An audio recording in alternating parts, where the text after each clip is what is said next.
আমাদের মর্যাদা বাড়ানোর দরকার আছে কিনা? আপনার আমার মর্যাদা যদি বাড়াতে হয় তাহলে আসতে হবে। কথা বলেন তো। আল্লাহ রাব্বুল আলামিন বলেছেন, ইন্না আকরামাকুম ইনদাল্লাহি আতকাকুম।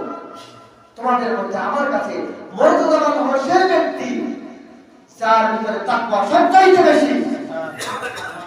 তাকওয়ার মর্যাদা, তাকওয়া যার যত বেশি, আল্লাহর কাছে মর্যাদা তার তত বেশি। আপনার আমার কাছে, এক একজনের কাছে মর্যাদা এক এক রকমের।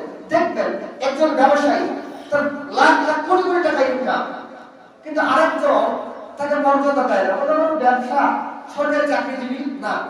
আবার যে সরকারি চাকরিজীবী তার কাছে সরকার ওই সেক্টরটা মূল্যবান, আবার যে ব্যবসায়ী তার কাছে ব্যবসায়ীটা মূল্যবান।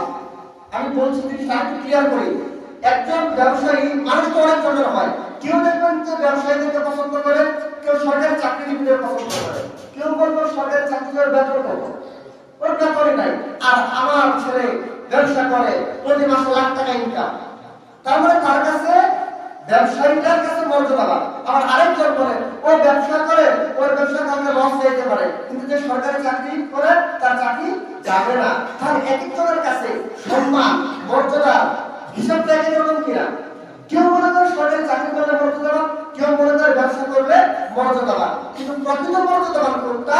আল্লাহ বলেন প্রকৃত মর্যাদাবান হলো সেই ব্যক্তি যে ব্যক্তির ভিতরে তাকওয়া সবচাইতে বেশি। আপনার আমার দুনিয়ার মর্যাদা দরকার না, আখিরাতে বলেন তো। তাহলে আপনাকে আমাকে তাকওয়াবান হতে হবে। কারণ তাকওয়াবান হতে হবে আসতে হবে কোথায়? কোরআনের কাছে।